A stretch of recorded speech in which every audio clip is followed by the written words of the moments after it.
welcome everyone to the Computer Science Society. Thank you so much for coming. We're so excited to have Phil here. He's going to be our guest speaker. And we're going to start first with the opening prayer. And I'm going to ask Sam. Our Father in heaven, we bow our heads in gratitude that we come together and we will learn more about UX design. We're grateful for this opportunity. We pray that thy spirit may be with us.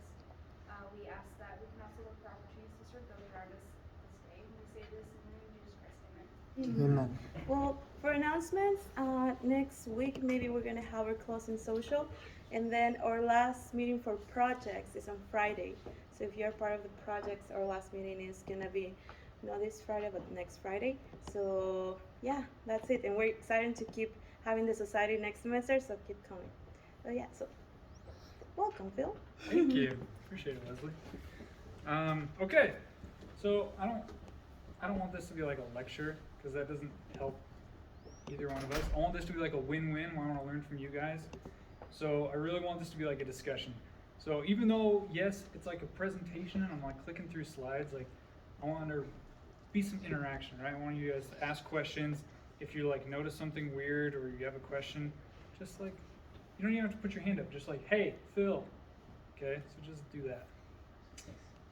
So I think it's important for me that you guys kind of understand where I'm coming from. The things that motivate me to work every day: ice cream, good design, longboarding, video games, and of course, faith and family. That's the reason I do everything that I do. It's why I work hard and why I try to succeed. And my general philosophy is everybody's on a scale somewhere between artist and engineer.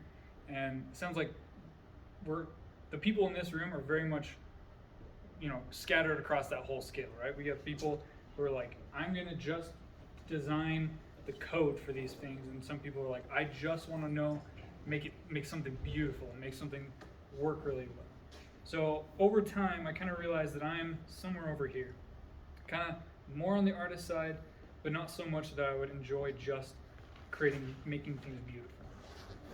So I'll give you just a quick history. I'm going to try and go through this quickly because my work history is not as important or interesting as like the principles I want you guys to kind of come away with. So I was the art director for the Salt Lake Bees, which it's like a minor league team. I don't know how much you guys know being in Idaho, but I think of Idaho and Utah as like almost like synonymous. They're so similar. Okay, so while I was there, every graphic design like element, every web ad that I designed, every social media, whatever it was all about like the players. It was every time it was featuring a player with some copy and maybe like a headline and then some sub copy, maybe like with a promotion, whatever it was, right? And that was doing fine. It was okay until I started putting up. We have these posters for these theme nights. So like Pack the Park Pink, Star Wars Night, Princess Night, and we put these posters up around the ballpark in these like metal frames. They looked like this, these metal frames. And they weren't that hard to like undo. And every once in a while, one of these posters would get stolen, right? And I was like, it was a great compliment to me because I'm like, if someone was gonna go through the effort of stealing a poster, they must have really liked it. And so I was like, I wonder if I could track how many posters got stolen for like each theme night. And so I started doing that, and it was a couple here and a couple there. But near the end of the season, we didn't have any more of these theme nights coming up. So I created this series of posters that just said it's better at the ballpark, and it was just like guest experiences, like eating a hot dog with your family, or sitting on the grass watching the ball game with your son or your daughter, whatever it was. And these posters got stolen at like 10 times the rate. And I was like, whoa, like, okay, there's something to this. So what I did is I started going to the games and talking to people, and I'm like, why did you come to the ballpark tonight? Like, what motivated you to come when you've already come once this season, Like, what are you most excited about? What are the memories you formed? Like, these kind of questions, right? And over time, what I discovered was people almost never cared about the players. And if the team lost, it didn't hurt their feelings. They didn't like keep them up at night. They didn't really care. Like it was like, oh well. And then they went home and they were fine, right? The things that they remembered was the times they spent with their family, the memories they're creating. Spicy Kyle here, he was a mascot that I actually created. That's me there. So Wednesday nights I'd go out and throw hot dogs into the crowd, and it was super fun. And that's how I kind of like got onto that ground, those like, what do you call it, root level with the guests, you know, and I talked to them. Grassroots. Yeah, it's grassroots. That's the term I was looking for. Anyway, so basically I figured out people didn't care about the players, they cared about experiences. So what I did is I tailored what, you know, assets that looked like this, where it's just a player, headline, copy, and I changed it to match more of this feel, right? It was all about guest experiences. And that year, I set 2 minor league records. One was most online ticket sales in any season in any major league, period. It was like number 1. I was like, holy crap. Number 2 was it was the most successful digital ad campaign also in minor league history. So the most engagement, the most times people clicked on the things, most times people actually spent time on their website, that kind of stuff. And I was like, wow, like there is like real power in understanding your user and really understanding their problems and their solutions and what they're trying to accomplish out of engaging with any product or service. So that was when I was like, okay, I need to learn more about this. And I kind of discovered the term UX, or user experience, and I was like, okay, I gotta figure out what this is. So I went to a boot camp called Dev Mountain, and this is, I mean, very similar to this room. This is just the boot camp. This is our instructor, Mike Curtis. He was the man. But it was just super relaxed. But the cool thing was these people, like Mike, he worked as a full-time UX guy, so he knew what companies were asking for that day, right? So it was a really good experience to get a good education that way. Okay, so shortly after, I was like, well, I don't have enough experience to get a job as a full-time UX guy. I'm gonna look for some freelance stuff. So I found this dude named Glenn, and between artist and engineer, Glenn was like off the charts engineer. He just wanted to know how things worked, the mechanics of it. And he's an aerospace engineer. I'm working on something else for him right now, but he's a little bit hard to work with because he's a terrible communicator. There we go. Okay, so Glenn basically figured out how to turn a $5,000 piece of like giant equipment that was designed to like find emergency beacons for people who are buried in avalanches, that kind of thing. He figured out how to turn it into like an app on the phone, but all he had was the equations and the math and like, you know, the real meat and bones of how these things were going to work. He had no idea how someone was going to actually interact with it. So he hired me, and I put this thing together. I created a mock-up, or rather I created a prototype that he could actually like tap around on his phone and try it out. And so I brought it to him, and I'm telling you, every time I met Glenn, his face was like this. Just every time. And I'm like, okay, that's just how he is, and that's fine. But this particular time, I'd spent all this time on this prototype, and I sat down with him. I was showing him how it worked, how things were going to operate, and the whole time he's sitting there like this, and then I'm like, oh crap. Well, like 15 minutes goes by, and I'm like, he hasn't said a word. I'm like, he hates it. I'm like, I'm a terrible UX designer. And I was like, well, what do you think? He's like, I love it. And he like, and it was like the first time he'd like expressed like emotion. It was jarring to me. So I was like, okay, not only does UX and understanding your user and understanding the problem translate into sales and quantifiable metrics, but it makes people happy, right? It actually makes life better for people. So shortly after that, I got my first official full-time UX job at Workfront. And, oh yeah, okay, I'll go into that real quick, because I know most of you are not trying to get UX jobs, but this is how you get it, right? In very, very short form. UX case studies. I went through 5 rounds of interviews at Workfront. That's pretty typical, about 5 to 7.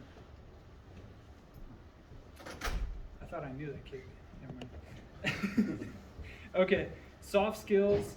Do you guys know what I'm talking about when I say soft skills? Okay, some people are nodding. I'm just gonna tell you. Soft skills are the things that like you can't really teach somebody. Like a hard skill is knowing Photoshop. A hard skill is knowing how to code HTML. Soft skills are things like problem solving, communication, stress. That's not supposed to be there. I think it's supposed to be stress management. I think it got cut off. Yeah, stress management is the skill you want. Yeah, creativity. All these kind of things. These aren't things that you can really teach somebody, but it is something you can develop over time by like actively looking to, pursue that kind of thing. Okay, and the last thing is storytelling and practice. I'll talk a little bit more about that. But storytelling is like a massive part of how you get jobs. Like your portfolio is what gets companies interested in you. The interview is where you tell your story, and that's where you get hired. Your portfolio does not get you hired, it's the interview. Okay, so after I got my job at Workfront, some years go by and Adobe acquires Workfront. So now, okay, I have a bit of a confession to make. So when Leslie printed the posters that said I was a UX designer for Adobe, they were true at the time, okay? Today is actually my first day at a different company, and I had to move some onboarding meetings around so that I could come to this. But it's fine. So this slide needs to be updated. I did do basically the same thing for Adobe. Okay, we'll do a quick Q&A and then we'll go into like the visual design part of things. Questions? Where do you work now? Okay, that's a good question. I work for Luna. It's like I can just show you. Oh wait, here it is. So Luna handles like the technology for 1-800-contacts.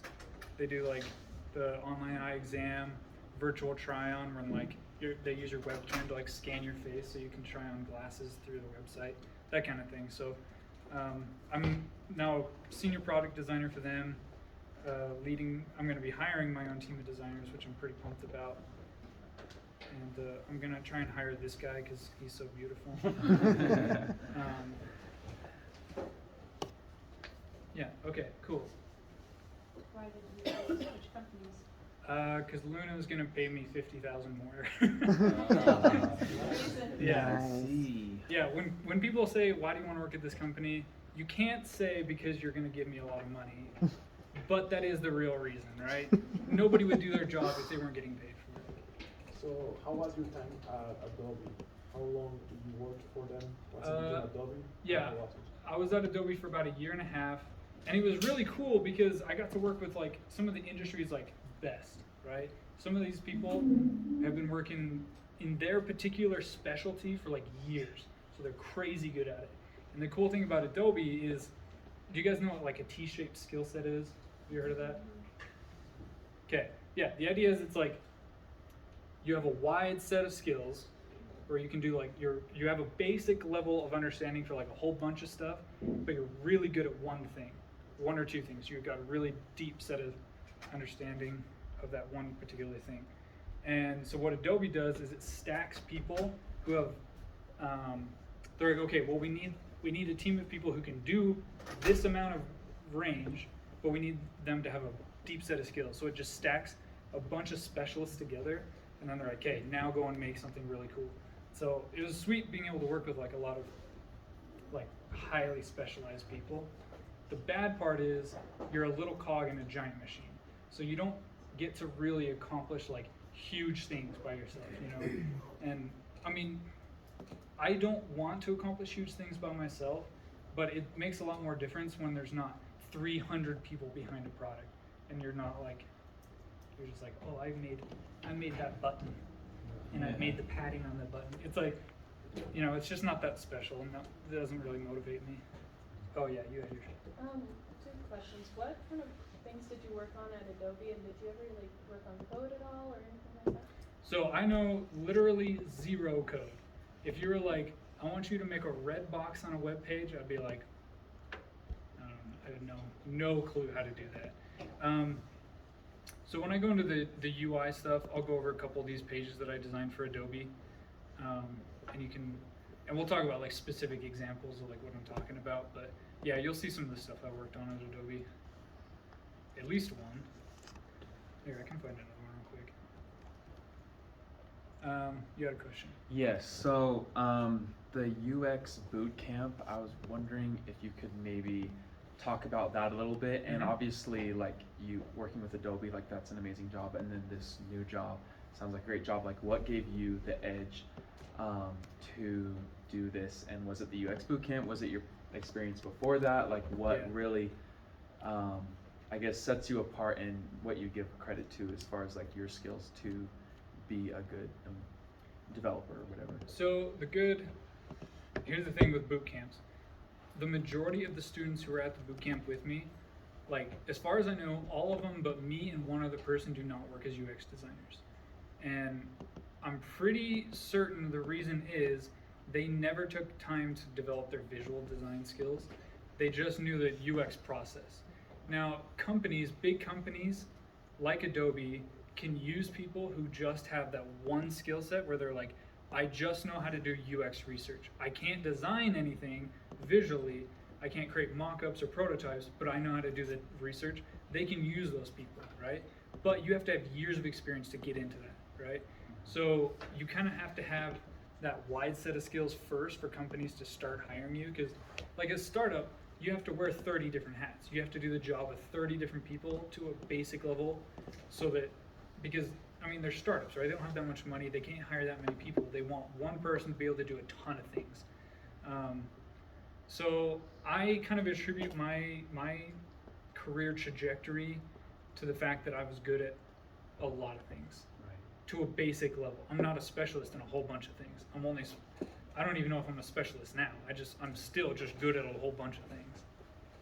So if you were to have something in your portfolio that had like a wide set of stuff that you've done in it, that would be then very useful to have, yeah?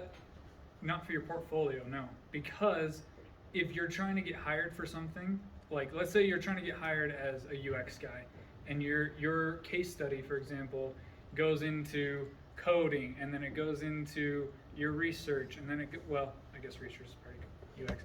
But if you're going too far in too many different directions, most hiring managers give you about 30 seconds on a case study. They do not read every word unless they're some sort of weirdo and they want to like take 10 hours a week to read through people's portfolios. It doesn't happen. Like you have 30 seconds to capture their attention, otherwise you've lost them. And if you're going in too many different directions, they're like, I don't even know where to begin. Like it's just, you'll lose them quick. So in that case, where you've done a project where it required a whole bunch of skills, maybe create 2 case studies. One that focuses on coding and development, and then one that focuses on how you did your research and how you made decisions and that kind of thing. You kind of have to just pick one, unfortunately, because like I said, people won't read the whole case study. If they did, then they'd be like, man, this guy's good at a whole bunch of stuff, but they won't. That's the unfortunate reality of it. Okay, this is kind of an example of what I did at Adobe. So I got a brief where they said, look, we need a page that's for people to register for events. We need to make sure that there's a place for them to see the video. We need like for this one, they particularly wanted to have this download webinar resources. I don't know what that means, but they told me I needed it. And a place for all the speakers to be featured. So then my job is to figure out, okay, what's the most important part of this? What's the business objective? Why are we trying to accomplish this? How, who are primary users that we're targeting? Like you ask all these kind of questions, gather information, and then you start building.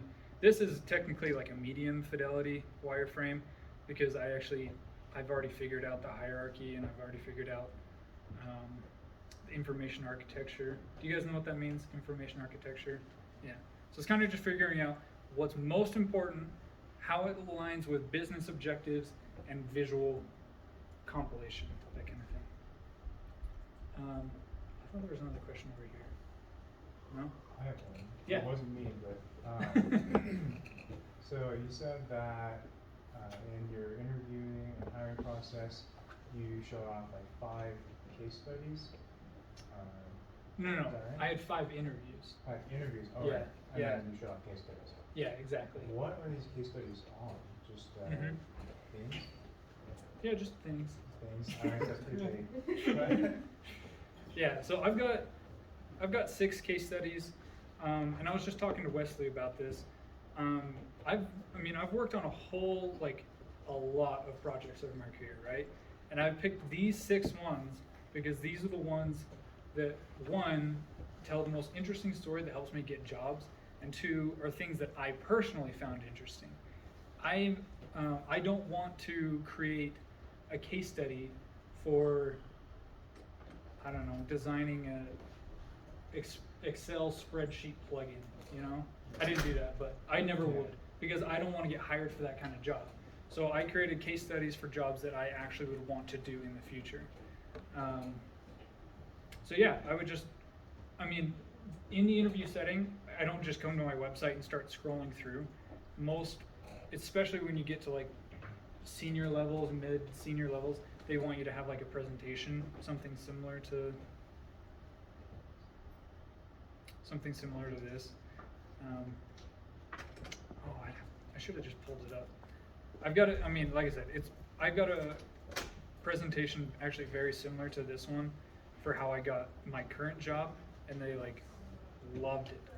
And they're like, man, nobody else we've interviewed had done this. And I was like, oh, this seems kinda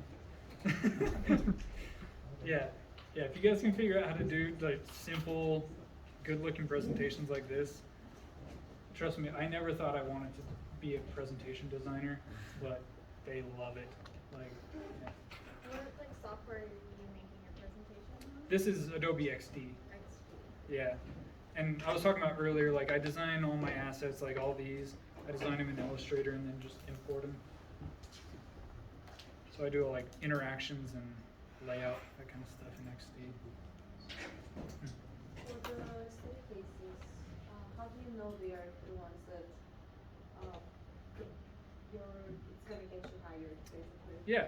So you just have to understand what the company is trying to solve. Like your very first interview with most companies, they're not going to ask for a case study.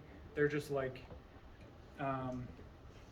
okay, this is one. If there's one thing I want you to take away from tonight, it's this: companies hire for compatibility over capability.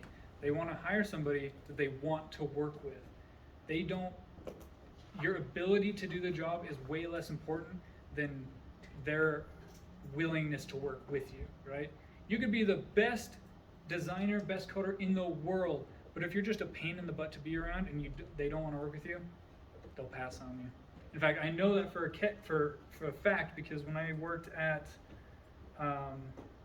Workfront, afterwards I asked the hiring manager, I'm like, so what was like the determining factor? What made you like hire me? And they're like, well, it came down to you and one other dude, and the other guy had it was like 8 years in work management software design. I'm like, that is what Workfront does, is they do work management. And I'm like, that guy had miles of experience ahead of me. He could have done the job way better than me.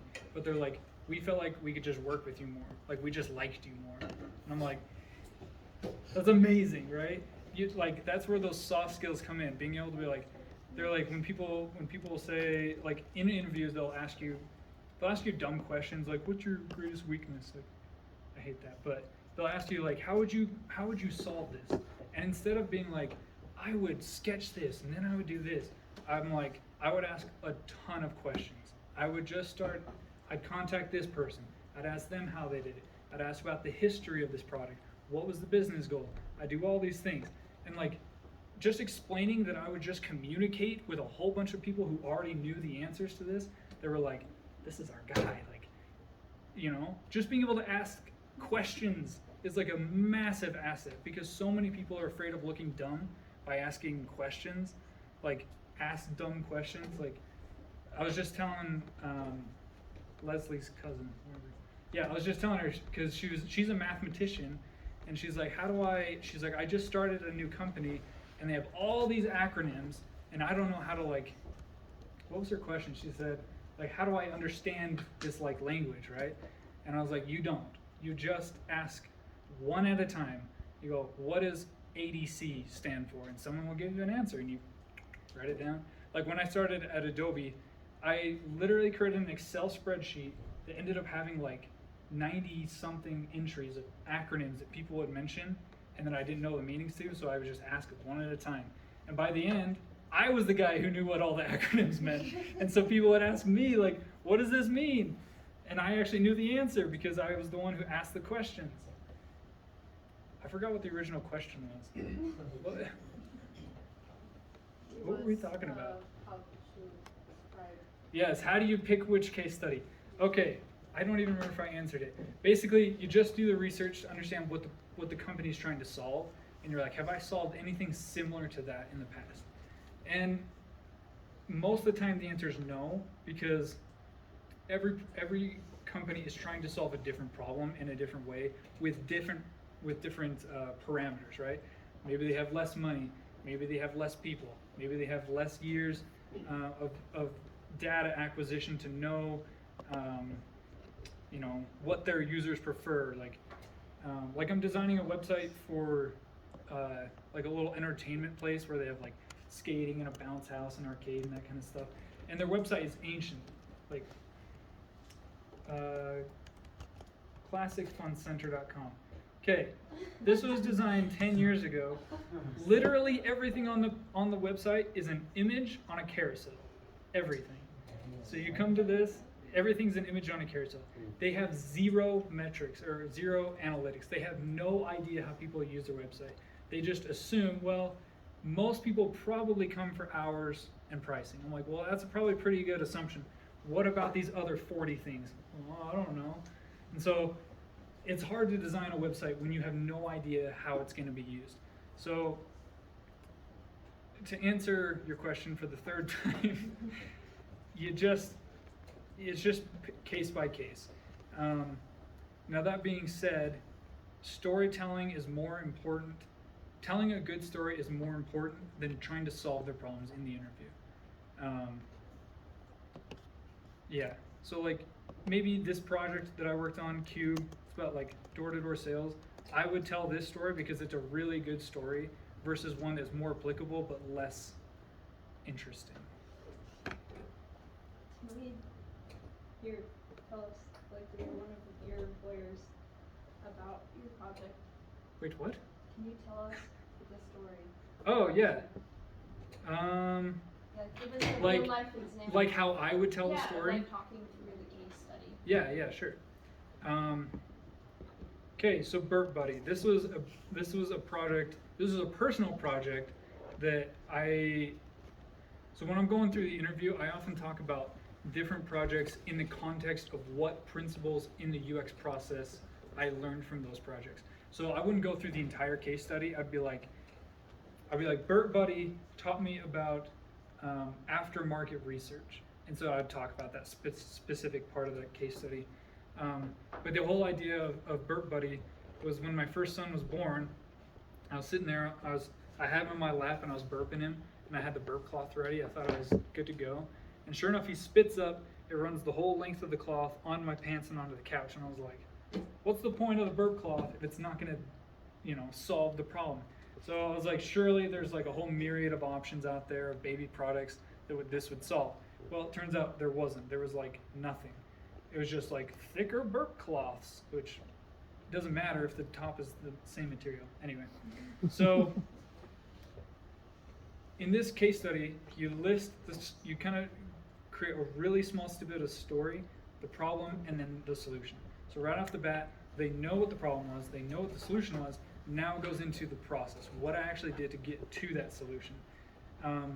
When it comes to graphic design, the end product is the only thing that gets you the job. Graphic designers don't care what process you take as long as you end up with a really beautiful product, right?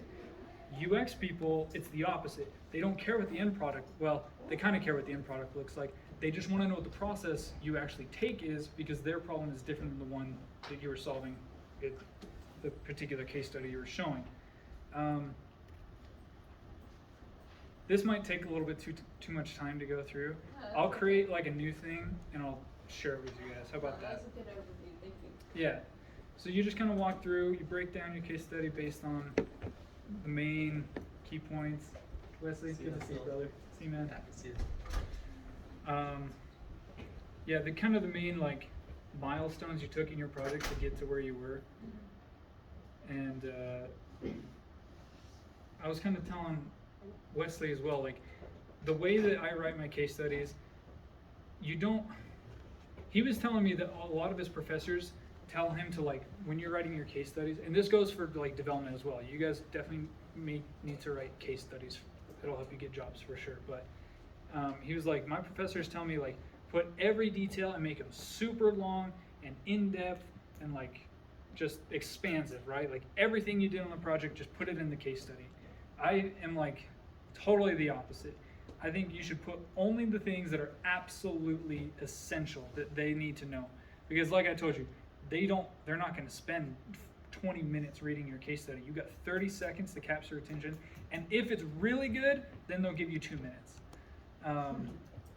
So the way I write my case studies is I do create that long, expansive form, and then I just cut and cut and cut and cut and cut until I have nothing but the absolute essential stuff that's left in there to tell that story.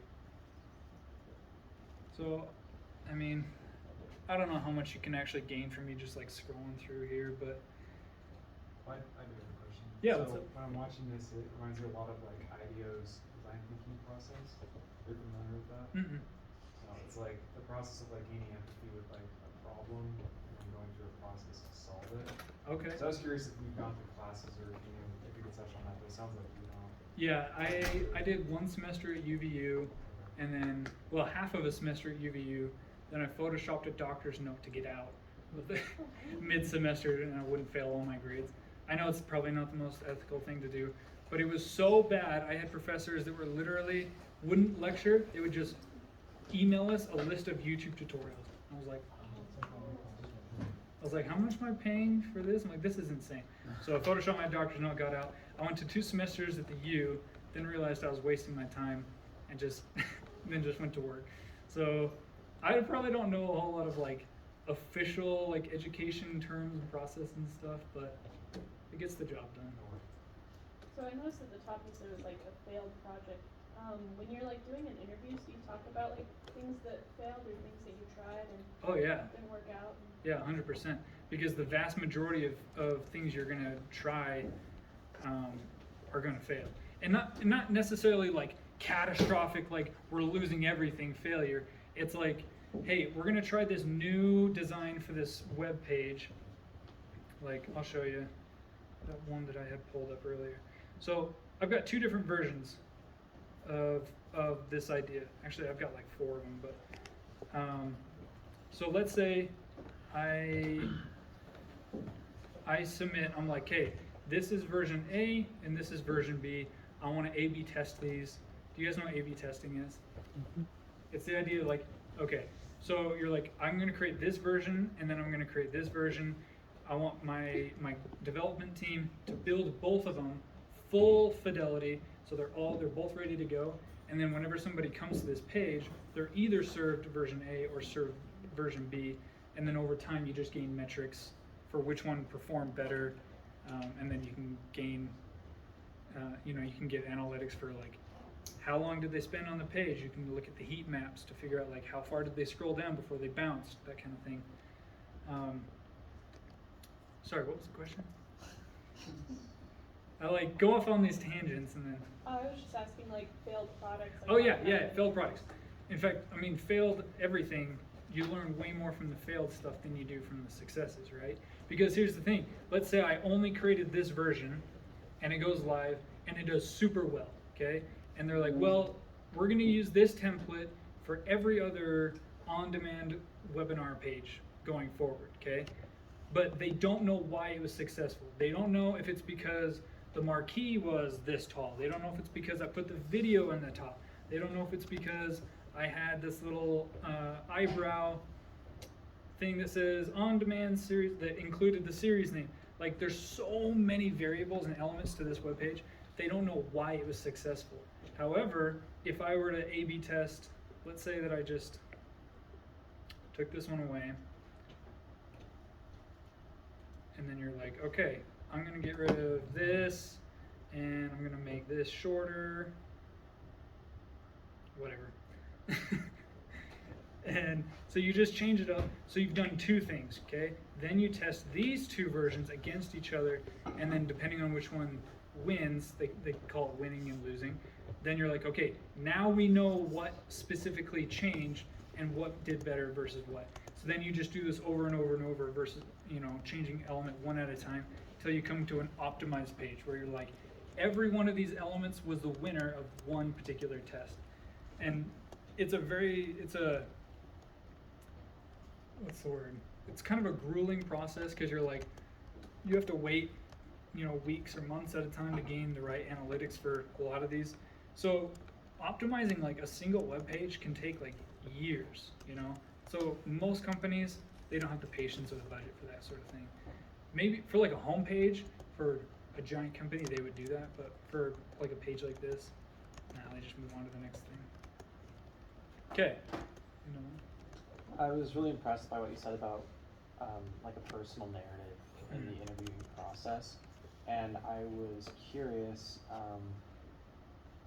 how do you interpret events in your life into your personal narrative so that the employer can hear this and analyze it? So when it comes to storytelling, like most of the time you don't realize that you have a good story until like it's done, right? Until you're like looking back, you're like, oh my gosh, like these 10 things happened that led to this amazing result, and now I'm like, I've learned this amazing thing.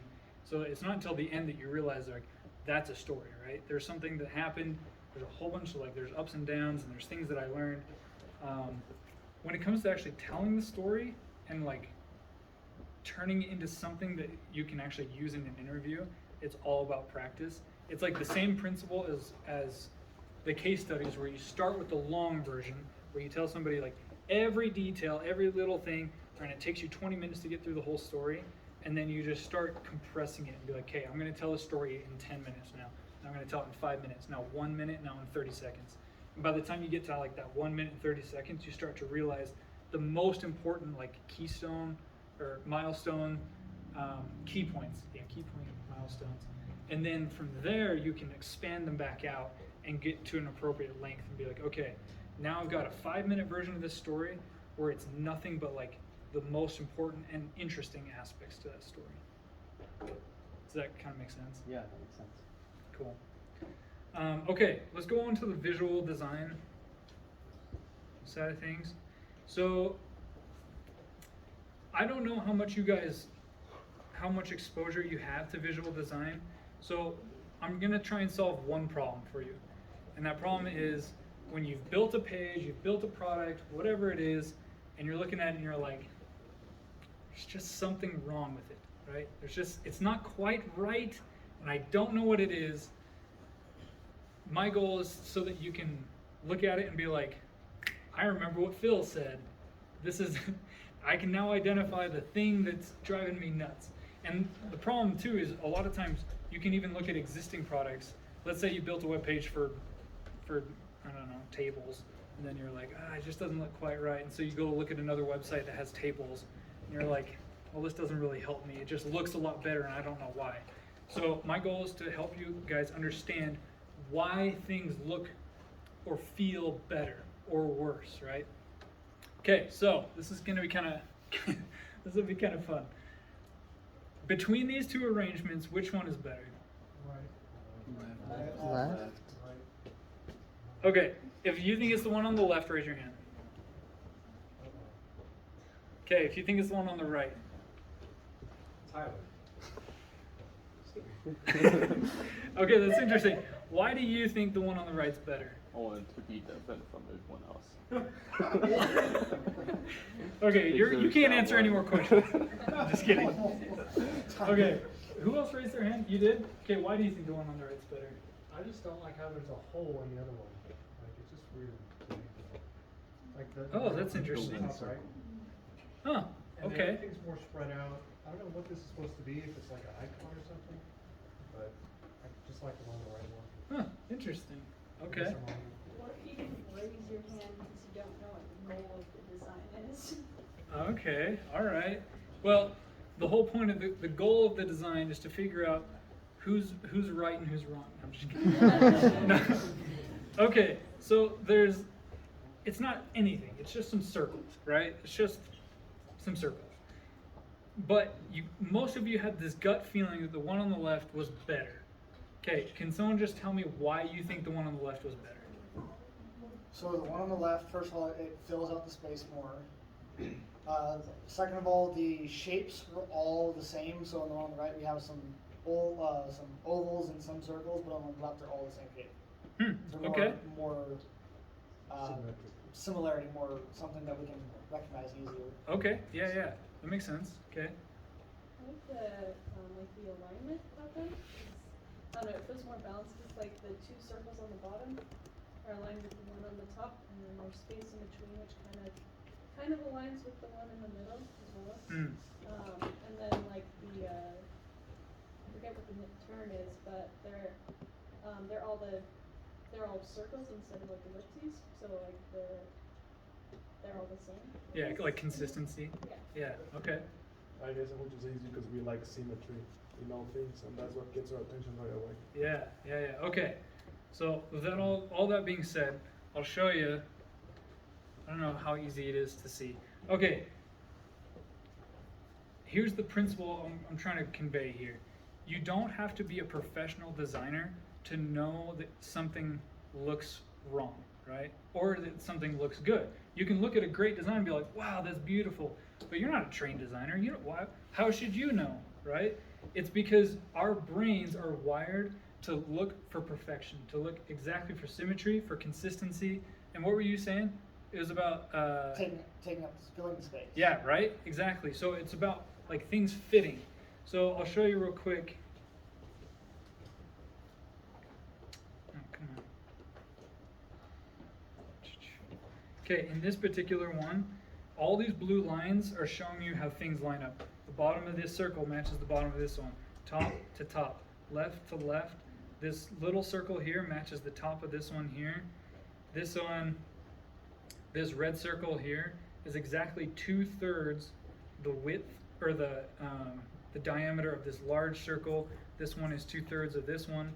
The opacity of this one is 100, then 80, then 60, then 40. This is exactly 12 pixels at the bottom of the circle. This one is 12 pixels at the bottom here.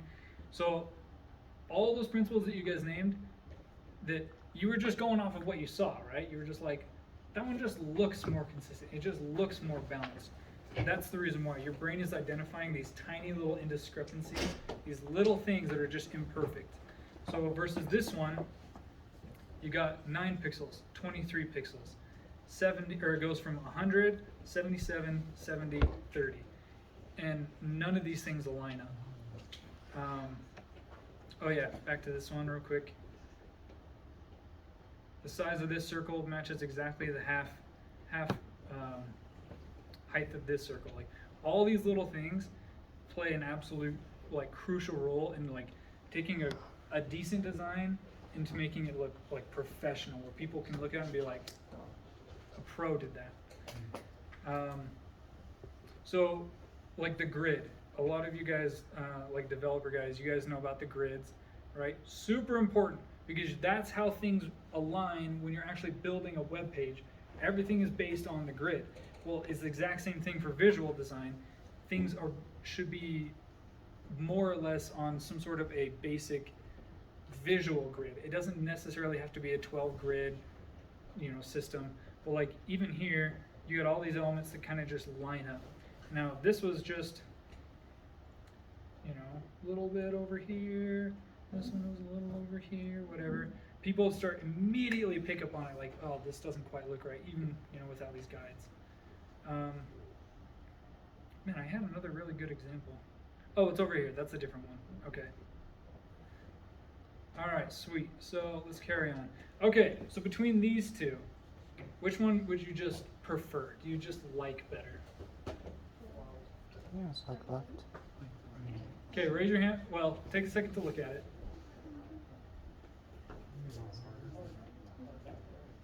Okay, raise your hand if you think the one on the left is superior. Oh, interesting. Okay, one on the right. Gavin. Okay, now that's really interesting. It's like a 50-50 split. So somebody who voted for the one on the left, give me your reasoning. I actually prefer the emphasis. I think it's more dramatic, and I like the contrast. Huh, okay. Because we're there because of the title. That's when we click on the website. So you think the title is the thing that's the most important because it's the biggest and that's what people are going to click on. Okay. It has really good visual hierarchy, so I know where to look now. I have to choose. The other one I have to choose. Do I go to the title? Do I go to the paragraph? There's no choice with the first one. Boy, this one's kind of backfiring on me. Yeah. This is weird, but I kind of like how the text looks like it's the same height as each row in the title. Does that make sense? So it feels like they carry the same kind of like weight. Wait, say that again? Yeah. So the text on the right has like the same like vertical height as. You're talking about this one? No, On the left. So It's like the paragraph block is oh, the okay. size. So the text block there is about the same height as each of the words. Yeah. I see. Yeah. Okay. Well, let me tell you what I think. This is what I was thinking. Okay. So if you were to, this is like we call it the squint test. That's the idea that you can look at a design, and if you squint, you should always be able to tell the things that are most important quickly, just based off like the really blurry version. You don't have to squint because I did it for you with these, with this. But let me show you why I think the one on the right is superior. Yeah. Okay? 2 for 2, Tyler. Okay, so let's say that this is not in the top part of your product. Let's say it's not at the top, it's not the main thing, it's just a content block somewhere on the page. This creates an uneven vertical space. So you've got empty space here, you got a bunch of empty space here. This bar is taller than both text blocks on each side, and there's just a lack of balance, right? Yes, the main title is the most important thing, but can you really tell me that if you were looking at this if you didn't see the one on the left and you were just looking at this, you wouldn't be like, oh man, which one do I read first? You'd be like, of course you're gonna read the big blocky one, right? And then this one is quickly, what's the word? Like it's directly related to it. You know that main title is connected to the quick brown fox jumps over the lazy dog. So the idea is balance. So this is a pretty common thing where people are designing something and they're like, it just doesn't quite look right. I did everything right that I know how to do, and they're just not sure why. It's most likely because just the elements aren't balanced out, right? So there's a similar amount of weight here as there is over here, because there's just a lot more letters here, but they're much bigger over here. So the idea of just balance can be applied to both the text, to copy, to images. I guess text and copy is the same thing, but okay. Here we go. Which one? Which one's better? Which one do you like better? Left, right? Depends on what the focus is. Okay, raise your hand if you think it's the left. If you like the left better. You? This little lone wanderer. Okay, the one on the right. Okay, so everybody else, why? Why do you like the one on the right better? Uses the little birds. Okay, you're skipping ahead, but yes, that's exactly why. Well, what were you gonna say? The first gets cuts off, or they get cut off, as in. Oh yeah, their feet. They're not properly, whereas on the one on the right, it's like they're not quite to the center, but they're more symmetrical. Yeah. Okay. Well, I'll show you the reasoning first. So, rule of thirds. Have you guys heard of this rule of thirds? Okay, I'm sure most of you have, right? 100% real. This is real, applicable when you. So for both UI, UX, and web designers, this is going to be really important because you're not always going to be given an image that fits the frame that you designed. Okay, so you've got a frame that's maybe a 3:2 ratio, or maybe it's a 16:9 ratio, but the image they give you, not even close, right? So you have to be the one to figure out how that image is going to be framed, and understanding this kind of composition, super important. cutting off the feet, that's a big no-no. People, okay, this is really embarrassing. My first graphic design job, I'll show you. I should have thought of this when I was building this presentation, but, oh wait, I think I have a picture of an old lady. That'd be better. Okay, we'll just use Mike. I had this project and they said, oh, we need an image with people in it with some copy on the top. And I was like, okay, so what I'm gonna do is there's not enough room for this person, so I'm gonna just squeeze them down and put on like this with a bunch of copy over the top. And they were like executives. This project was like being reviewed by executives, and they were like, why did we give it to the junior designer? Like, it cut off this poor dude's head, and they're like, oh my gosh, and they were reconsidering whether they should have hired me or not. Yeah, so that was a bad one. I learned real quick from that. Okay. We're kind of running out of time, so I'll move quick. Okay, so visual hierarchy. If you were to just list the things, someone just raise your hand and just list the things that you read first. Okay, what's the next? Okay, what's the next? Visual design principles. Huh? Learn. Okay, so some of you said learn more, and did someone say skating specials? I said bounce world. Oh, so you went straight from skating to learn more to bounce world, or did you go skating then bounce world? Class activity, skating, then bounce world. Okay, interesting. Okay, so if I were to scroll down, keep going, let's just say I get to here. Okay, what about from here going forward? So you read Blast Zone first, then what? Okay, so it went straight from Blast Zone to get your party book. Okay, interesting. So the idea here. Okay, yeah. Okay, so hierarchy.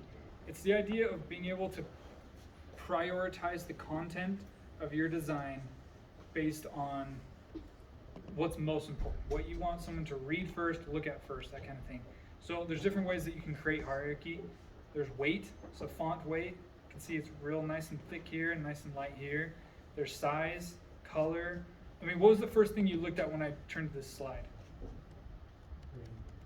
White space and kerning. Yeah, okay, so there's the two main things, the big blocks on the right side and then color. Those are the two things that draw your attention first. Color you have to be careful with, because people are like, I need to draw attention to this, and then they make something crazy color, and then they're like, well, I also want people to attention to this, change it to another color, and before you know it, you've got this rainbow page that just like gives people strokes. Yeah, that was like the 90s method. That was like what they did with every website. It was terrible.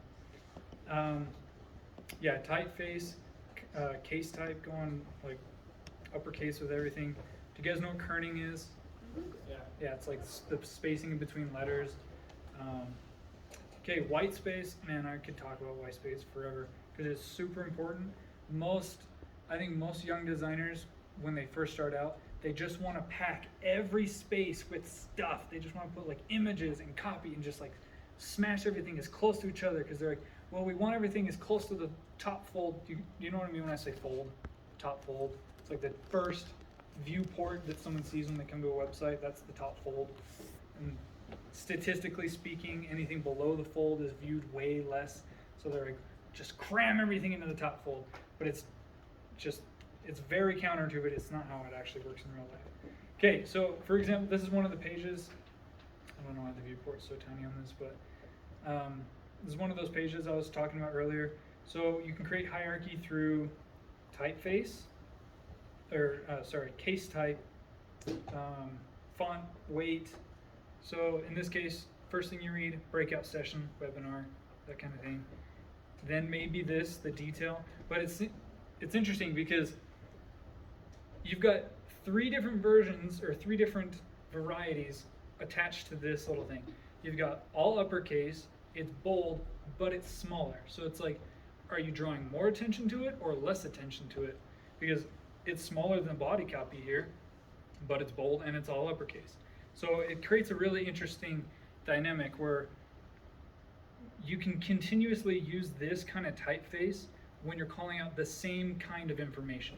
So on-demand series name. So let's just say this is like top of the umbrella, top series name, and then this is like the actual breakout session name. And you can use this kind of setup multiple times, and then after the first time, the user recognizes that pattern, and then it's just, okay, now I'm just talking about random crap that nobody cares about. But the whole idea is hierarchy. You can create hierarchies of components where it's like, obviously this is the top of the main, this component is the top of the hierarchy for the whole page, right? Then maybe it's this component, then this component, then it's this component, then it's this one. So you've got this series of 5 components all in this hierarchy, but then each one of these components has their own hierarchy, where it's like, this is the top of this hierarchy, then this one, and so on and so forth. So being able to create hierarchies within hierarchies, it's like pyramids within pyramids. It gets kind of confusing, but then once you start to get the hang of it, then you're like, this is a good experience because people know what to look at, and then you can guide your user into go in what direction you want them to go. Okay, hierarchy by division. This idea is breaking up your design based on width. So this top component here, it's full width, meaning it'll always take the full width of the page no matter what browser size they're using. Then I broke it down into halves. So this one would be 6 columns, then it goes down to 4, then 4 and 4. And so again, that creates just more hierarchy based on the full page's like component hierarchy.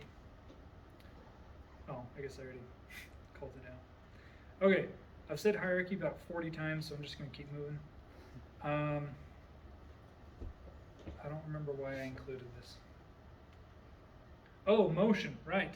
Okay, so the idea with motion is you're driving your user through a narrative that makes sense, not only in terms of like storytelling, but you don't want your user's eyes to be like, right, doing all sorts of things. It wants to be like a natural motion.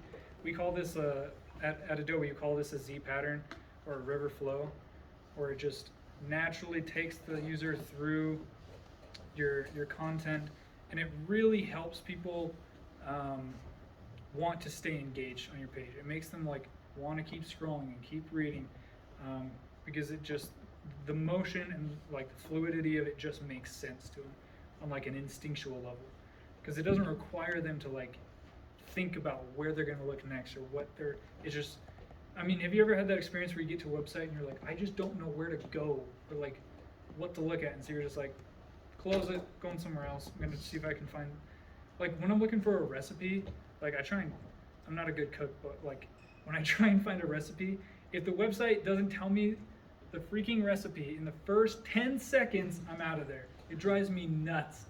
But I understand they're trying to battle an SEO, Google SEO monster. But okay, so that's motion. Okay, consistency. This one I think is probably like the biggest difference between like amateurs and the pros, because you can just instinctually spot inconsistencies in any sort of product design, like anything.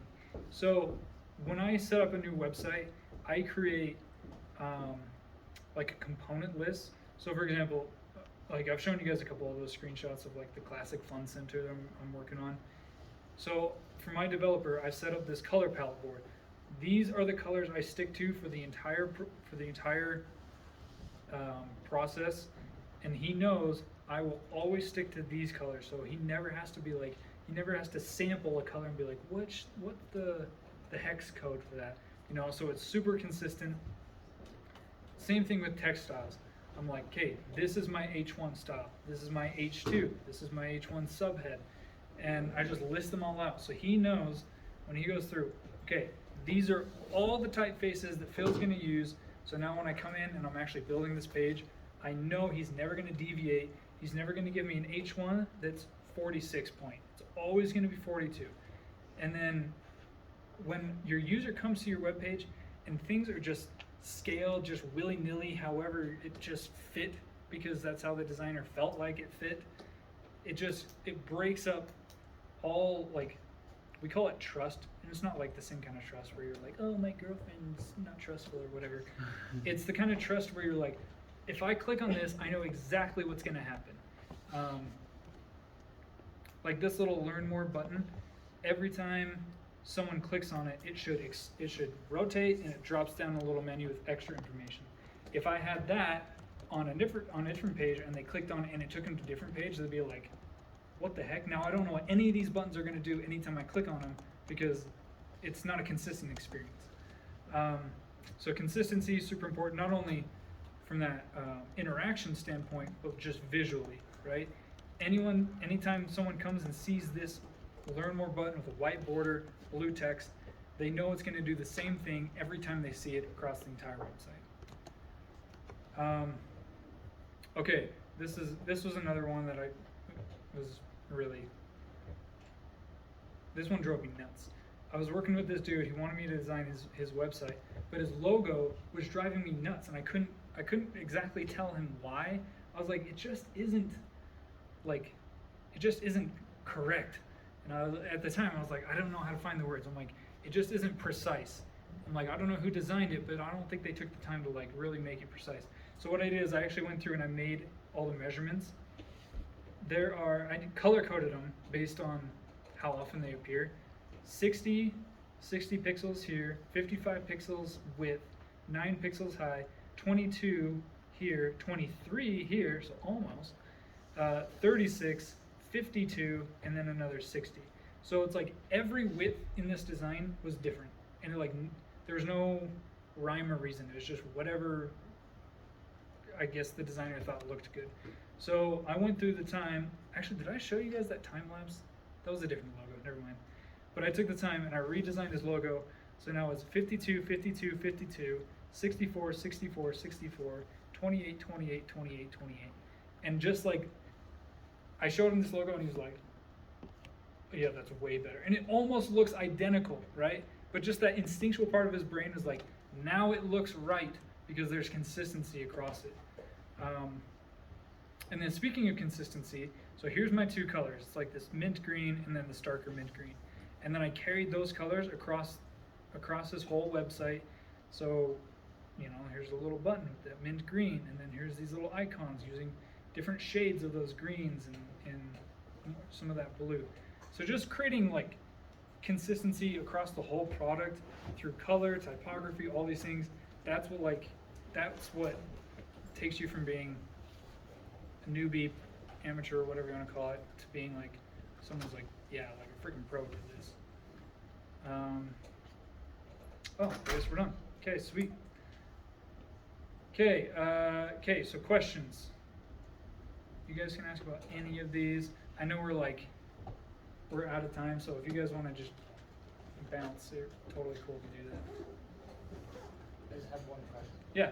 So back when you were talking about narrowing down the website design, that would definitely change based on website, based on who the people are that's supposed to be visiting, right?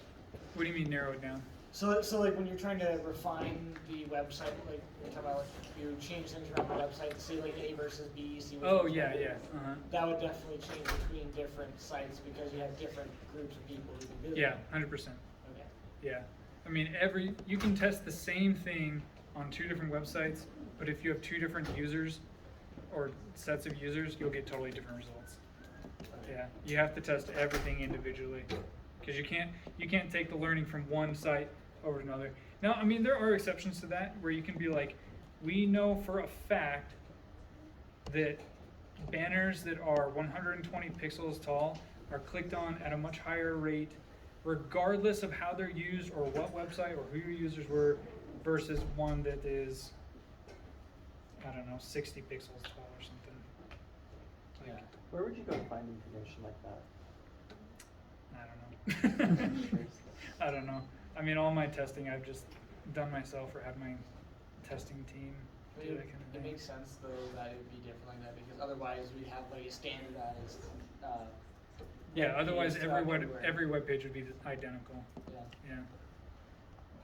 I mean, that being said, Google has their own design system, right? They have their own UI kit. Microsoft has their own UI kit. You can find those if you just go to like Apple Design UI Kit. Oh yeah, Figma's got their own XD. Yeah, Apple Design Resources. I mean, they're super easy to find. You can do the same thing with Microsoft. Okay, this is where I find mine. So it's just adobe.com,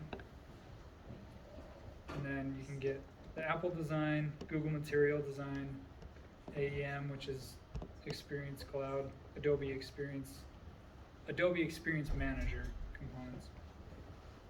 Yeah.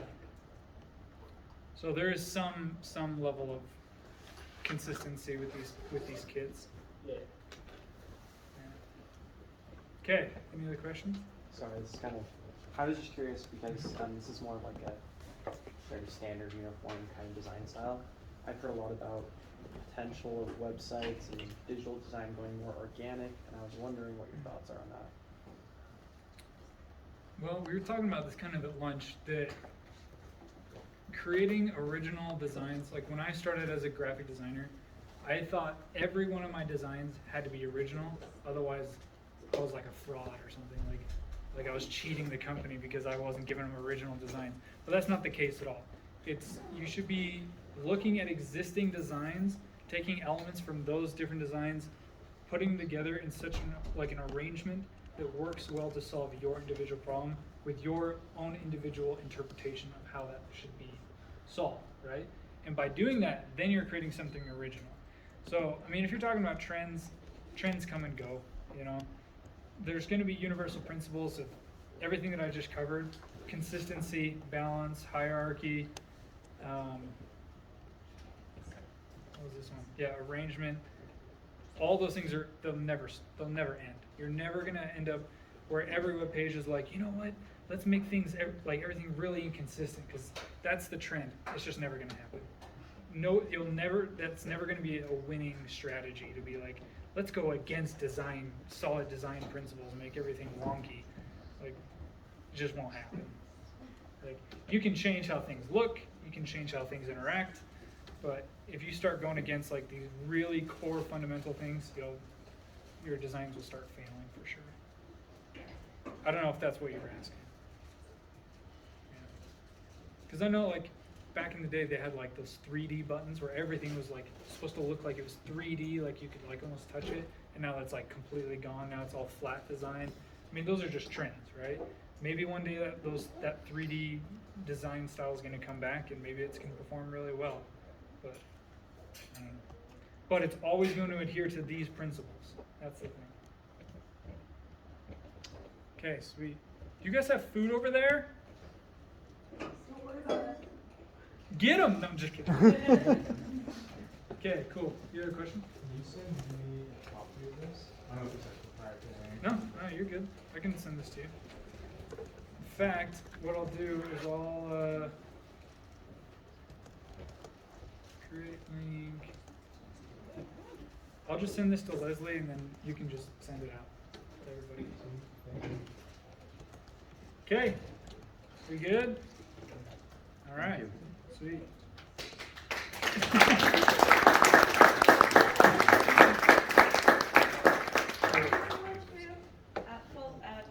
Connect with him on LinkedIn if you want. Yeah, that's the price you have to pay. You have to connect with me on LinkedIn and endorse me for every skill I have listed. Thank you. So right now is the time of the Sweet Society. So Cool. Hello everybody, my name is Christian. I'm the president of the Society of Women Engineers. We are doing our closing social and we'd love for you to hang out. We're going to be having waffles. Yeah, that's about it.